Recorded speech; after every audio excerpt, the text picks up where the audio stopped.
seen as possibly a deliberate choice by the Iranian military to give the Israeli forces enough time to respond before these drones hit their their targets.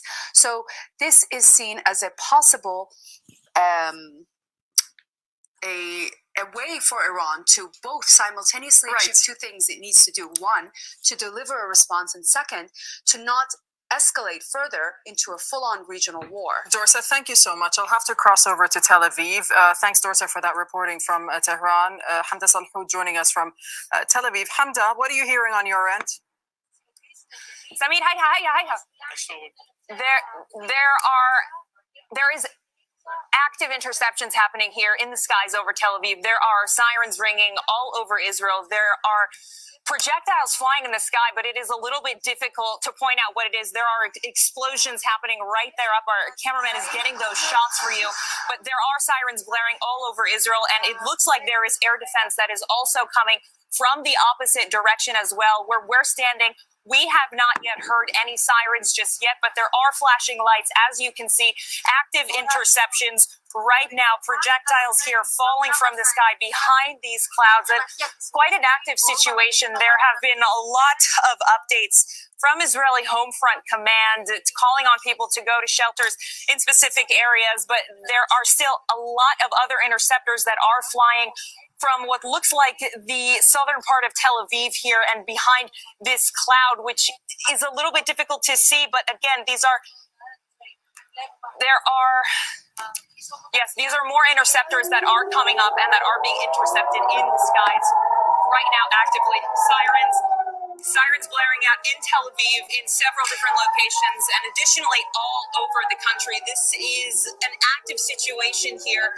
The Israeli army was warning of something like this happening, and in fact, were preparing for it for several days, if not weeks. They said that they have new capabilities for not only air defense, but also for some sort of retaliation as well. There is a lot that is falling from the sky. At this point in time, we are from a high view or on a roof kind of lookout. And a lot of these types of projectiles that we saw came from many different areas. Some of them came from the Mediterranean above our heads to behind us, and we can hear some explosions in the distance here. But again, it is hard to tell if these are the drones themselves, if these are other types of projectiles that were launched. But again, the Israeli military is actively intercepting projectiles all over Israel, not just in Tel Aviv, and there are areas all over the country. In fact, specifically in the south near Dimona, where there is a nuclear plant that the Israeli Home Front Command has told people to remain in sheltered and safe areas, meaning bomb shelters, until further notice. But where we are specifically, again, these sirens have not rung, but there are red alerts all over the state of Israel at this time, and these interceptors that are being launched by the Israeli military, again, are threefold. We have the Iron Dome missile defense system, which is the most commonly used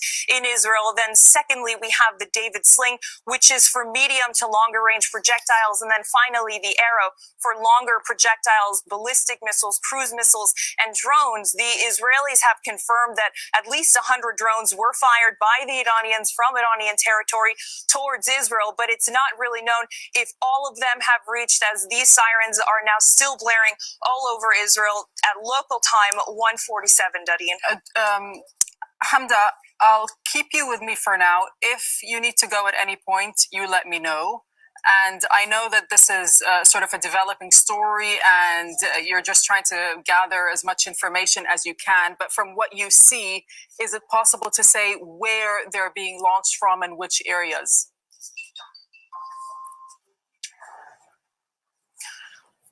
Well, the Israeli interceptors are being launched from military positions. There are Iron Dome batteries and other defense systems that are stationed all over the countries. But we did see some coming off the Mediterranean, coming towards the sea to behind us, which is quite interesting. And these projectiles still in the sky here, as you can see. And there is active air defense happening all over the country there. You could see that was a live interception in the sky radiating. And a lot of this shrapnel is now going to rain down into the areas where they were intercepted. It's quite it is looks like it's in the distance, but it is quite above us. And the Israeli military, again, did give out guidelines for what to do in situations like this. Though there haven't been sirens in this part of Tel Aviv, you can still see the activity in the sky, and it is quite active. The interceptors are coming from different Israeli military bases. And again, the Iron Dome is stationed in many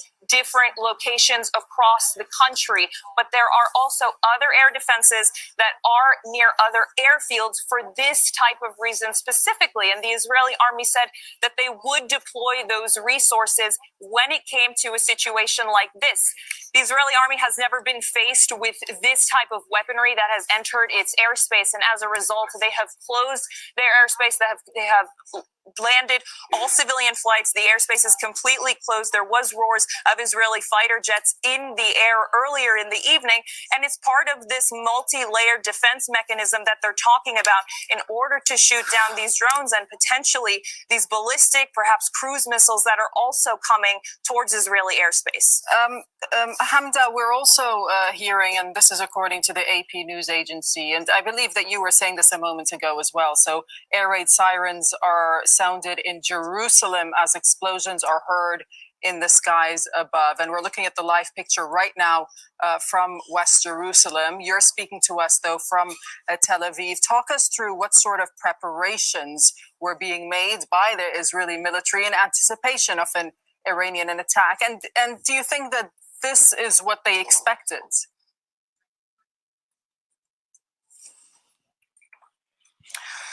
Well, the Israelis said that they were prepared for a wide variety of scenarios, and in fact, they were ready for anything that could happen. And just this evening, Homefront Command, that is an extension of the Israeli military, had issued an abundance of new guidelines. In fact, there was a protest going on in Tel Aviv in the evening that the police had shut down because of 11 o'clock this evening. They said that there would be no gatherings of more than 1,000 people. Schools were closed. As you can see, it's all happening. I want to give all the praises and the glory to Yahweh, Ba'Hashem, Yahushai, Ba'Hasham, Rakah, Kodash. Double honors to the apostles and to the elders of Great Millstone. Shalom to the 144,000 and hopefully elect brothers and sisters of the house of Israel. As we can see, Iran has retaliated. I just wanted to give you this live update. I'm going to play a little bit more of this live news here for you to hear what's going on. So I'm not sure what you guys are getting out there in the US and around the world, but I just really wanted to just bring this to the front again. I was speaking on this afternoon on the highways and hedges, but it's all Bible prophecy. This is all Bible prophecy that we take in place. Iran is attacking Israel as we speak live right now. Iran is firing ballistic missiles and over 100 drones they're firing on their way to Israel. Some have already arrived, some are on their way. This thing is kicking off. Now, Iran also made a statement that if Israel retaliates to them and hits anywhere in Iran, then Iran is going to escalate even higher. Iran has also threatened America, so if America gets involved in this war, then Iran is going to attack American targets in Saudi Arabia and in Iraq. So Iran has put out a public statement. They made a statement to the United Nations. They put it up on their Twitter feed. They sent the information to the United Nations. They said if Israel retaliates, we are going to hit them twice as hard. And they said if America gets involved, they're going to hit American targets in the Middle East. This is what they said. So it's kicking off. This is beautiful. This is beautiful. This is Bible prophecy. This is the fulfillment of Bible prophecy. Isaiah, Ezekiel, Jeremiah, Revelations. It's all happening. This is what we want to see. But as I always said to you, this war will escalate, but it won't go to where we need it to go until the mark of the beast, the microchip, kicks in. So let's listen to a little bit more of this news feed, all right? This is live. Yeah, exactly that. For the last 10 minutes or so, we've been looking out from the balcony here across the Jerusalem skyline. We've seen a succession of air defense interceptors going up from various points around the city to meet targets in the sky, and then still going on. There's a sort of dull thud going around the skyline across the city as well as interceptions are made. About 10 minutes ago as well, the air raid siren went off, and now the police seem to be going around on the streets in their cars with an announcement going out, which we assume is telling people to go to their nearest air raid shelters as quickly as they can. So this is the situation in Jerusalem at the moment. It seems to be calmer right now, but there could well be another barrage of drones coming in and on the way. We are seeing basically Israel under attack from Iranian projectiles right now. What sorts of advice or preparations has the government, or I mean, you were just mentioning the police telling people to go to shelters. What more have they told people to do? Well, I mean, they've basically been telling people not to panic. They have been issuing various restrictions on movements and things like that. They have told people that they shouldn't be gathering anywhere in Israel in groups larger than 1,000 people. They've been saying that schools, universities, daycare, etc. is going to be closed for the next 2 days. And they have been saying to everyone to listen to the advice for when the air raid sirens go off, to go to those shelters and to take shelter for as long as is necessary. But the advice has been just to sort of take it calmly and not to get too worried about things. The military has been telling people that the air defense systems that Israel have, that's the Iron Dome, that is David's Sling, and that's Arrow 2 and 3, are very capable systems designed to deal with multiple types of threats. It's a layered air defense system to deal with rockets, to deal with missiles, ballistic, to deal with missiles that are cruise missiles, and to deal with drones as well. And that is what we're likely to be seeing over the next few minutes and hours as these different waves of projectiles come in. The big test, of course, is for this layered air defense system. Can it cope with an assault of this magnitude? Because this is not something that Israel has faced before on this scale. It has its assistance coming from the United States, providing Overwatch, providing electronic jamming, electronic warfare, and shooting down projectiles before they even get to Israeli airspace. But this, as I say, is a test that Israel has not faced before on this scale. Rory, it's Darren Jordan here. I've just taken over from Dareen, so you're with me now for the next few hours. For those viewers, Rory, who are just joining Al Jazeera now to take in this developing story as it's happening, talk us through again what you're hearing from Israeli Army Radio, from officials there about the incoming drones, because we're hearing, as you've been telling us throughout the evening, it may also include different air threats like missiles as well. Yeah, so the first that we heard was that a barrage of dozens of Iranian drones have been launched from Iranian territory. Now, what we know about the Iranian drones in use are that they are the Shahed 136. Now, this has been used extensively by the Russians, bought from the Iranians. It's been used by the Russians in Ukraine. The 136 has a warhead of 50 kilograms, so it's not huge, but it's certainly not insignificant. It can do quite some damage when it actually reaches its target. But the way that these drones are used as they're used as a kind of saturation tool. You might not get many through, but it will exhaust the air defense systems, certainly of the Ukrainians' air defenses, which are nowhere near as capable as the Israeli ones. And that's when the Russians, certainly in Ukraine, use their cruise missiles and their ballistic missiles. Once the drones have exhausted air defense, then those missiles can hit their targets more easily.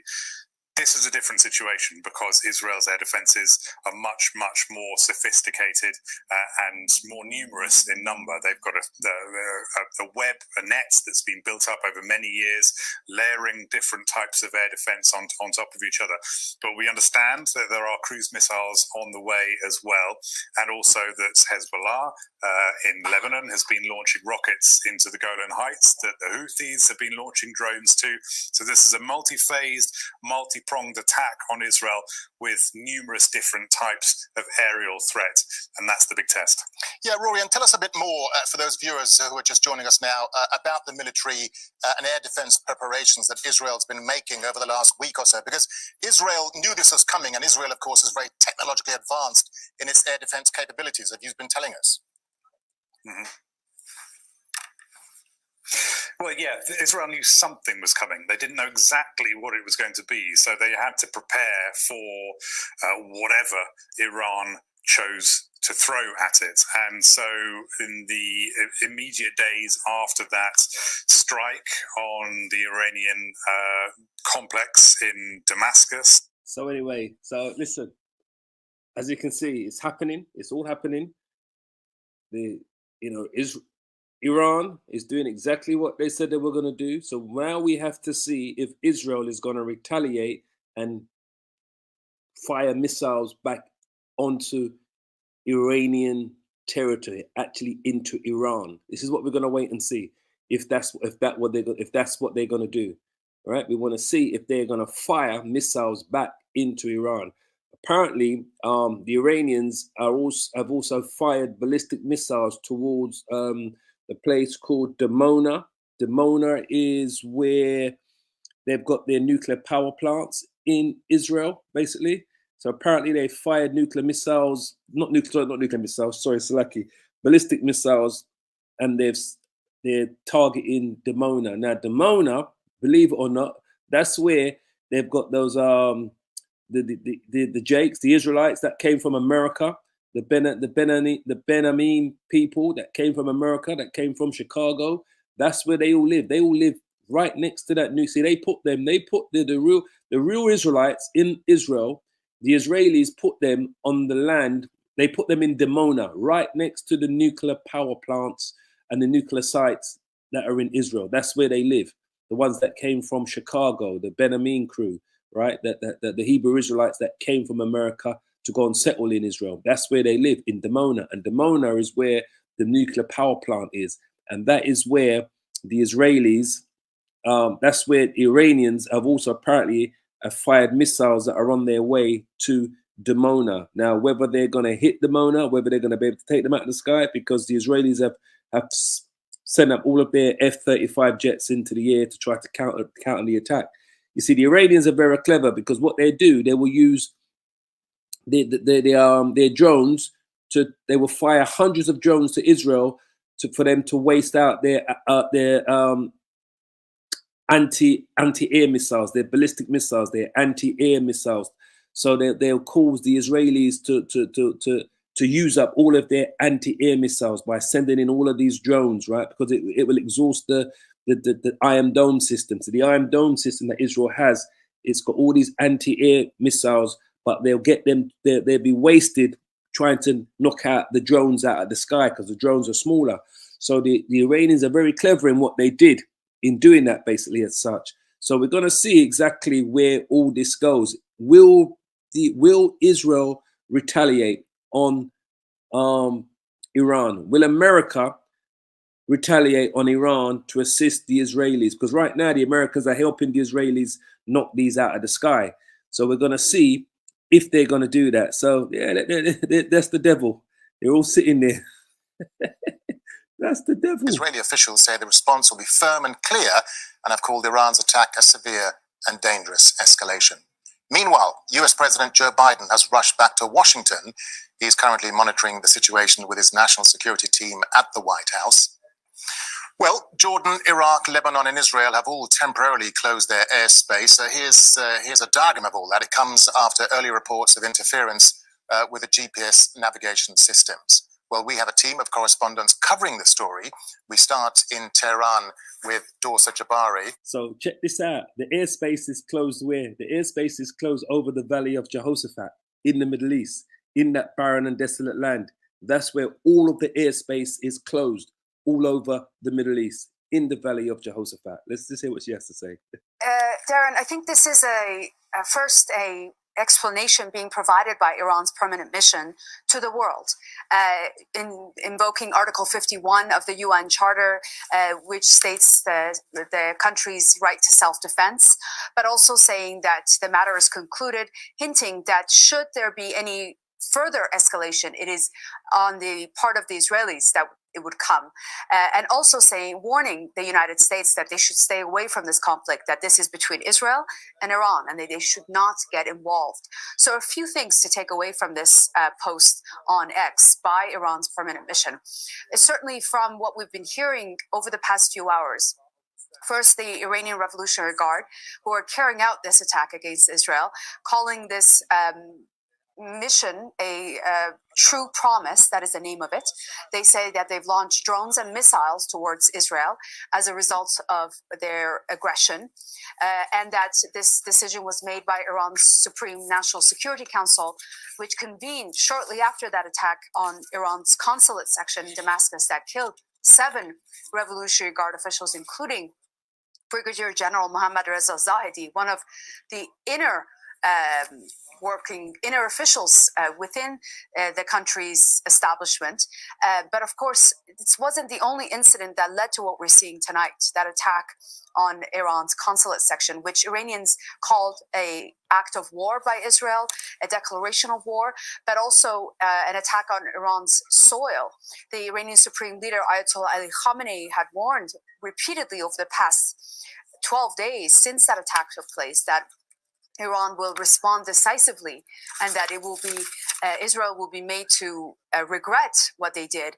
Israeli forces have carried out strikes in Syria since October 7th repeatedly and killed 18 Revolutionary Guard officials since then alone. But of course, that is not the only time that they've targeted senior Iranian officials. We saw a number of attacks on nuclear scientists in Iran over the past decade, with the last one, high-ranking Fakhrizadeh was assassinated in Tehran, and Iran blamed Israel for that attack.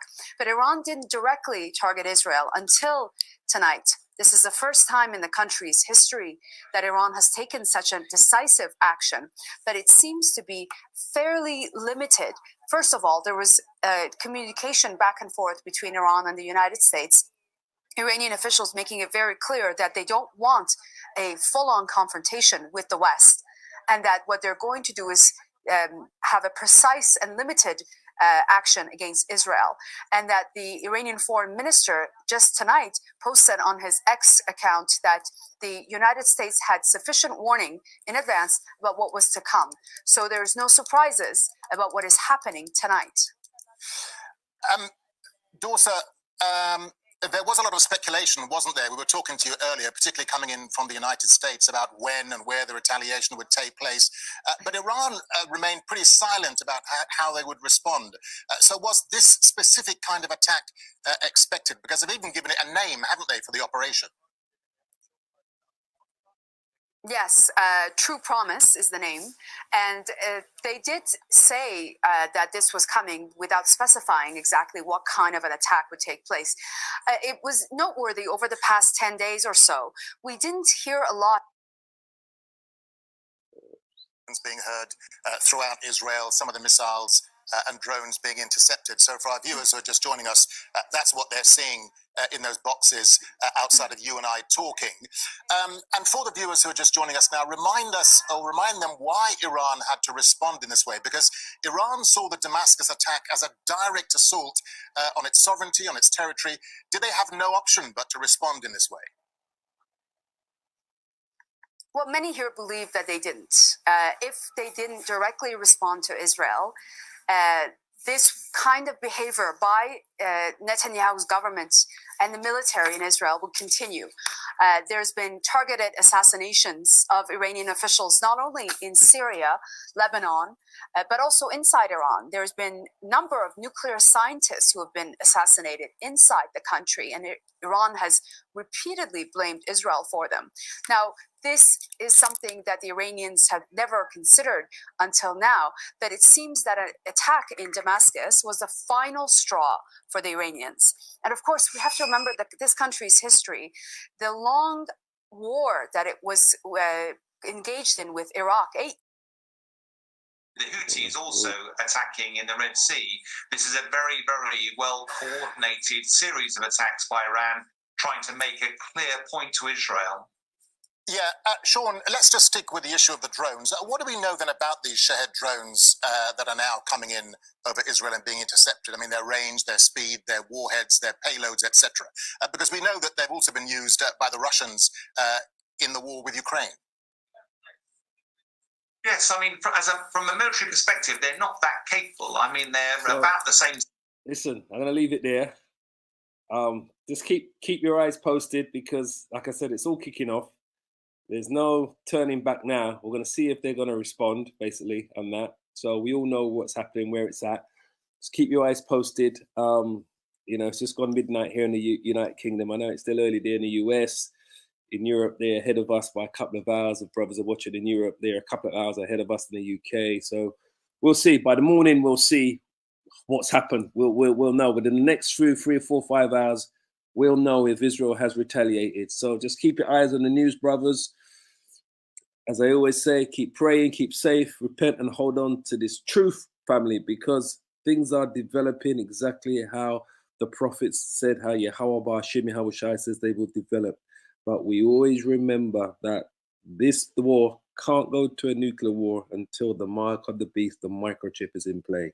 But these are the hands that, like it says there, the king's heart is in the hands of the Lord. As the rivers of water, he turneth it whatsoever he will. And he's turning the hearts, which are the minds of the kings, to do his will. And this is what we are seeing taking place. So let's hope Israel does retaliate, because it just gets us to the next stage.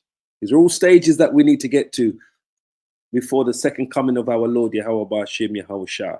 As always, shalom, shalom, shalom. All praises.